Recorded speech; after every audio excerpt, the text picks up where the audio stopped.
Hola a todos, bienvenido al programa ICUA. Hoy vamos a preparar jabón en líquido para lavar, muy fácil de preparar y muy económico, señora ama de casa, que todos los días utilizamos. Comenzamos.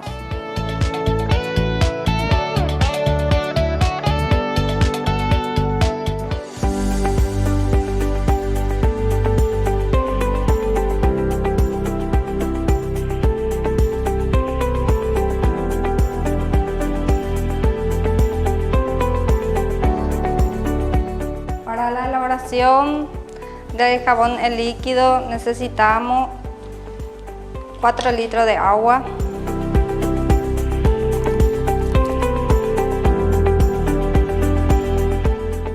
hoy vamos a preparar 4 litros de jabón en líquido para lavar. Para la elaboración de jabón en líquido necesitamos Lerret, Comprelat, Polamid, ácido sulfónico, soda cáustica y un poco de colorante. El ácido sulfónico es para la espuma y la soda cáustica es lo que le saca la suciedad de la ropa. Ya tengo mezclado en este lugar todos mis ingredientes. Se tiene que mezclar bien hasta homogeneizar y mezclar despacito para que no tenga tanta espuma. Ahora le vamos a agregar Nipajim 150 gramos.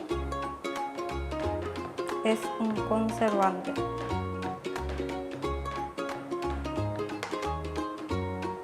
Yo publico mi producto en el Facebook, tengo mi página que es Mari Creaciones. En el último le vamos a poner la esencia.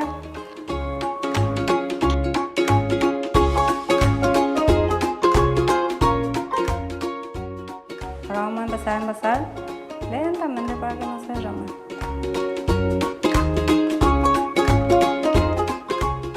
Con mucha paciencia.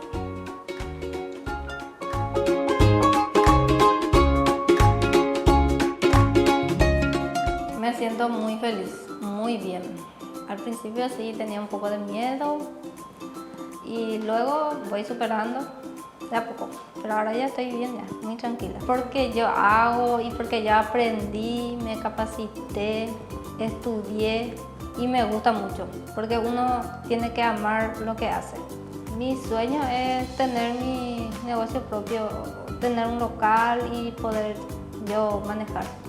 Además de los productos de limpieza, también hago crochet, pintura en teja, también soy peluquera y hago limpieza. Todo ese oficio aprendí en el Buen Pastor. Y ahora sí valoro mi libertad, mi familia, mi mamá, porque sufrí bastante ahí, la añoranza. Gracias a eso también aprendí, terminé mi colegio, estudié peluquería, muchas cosas aprendí para no caer otra vez en el mismo error. La Fundación Paraguaya fue la que me ayudó a los primeros talleres, fue lo que nos dio con la profesora Wilfrida ahí en el penal de Buen Pastor en el 2018. Hicimos luego un concurso de mujeres emprendedoras y ganamos. Mi emprendimiento se llama Mujeres Esperanza. Tengo mucha esperanza de salir adelante. Acá ya tenemos nuestro producto terminado. Miren qué lindo, es muy fácil de preparar. Espero que practiquen en su casa, que se animen, señora, para la elaboración de este producto. Es muy fácil. Nos volvemos a reencontrar en un próximo programa de ICUA. Muchas gracias.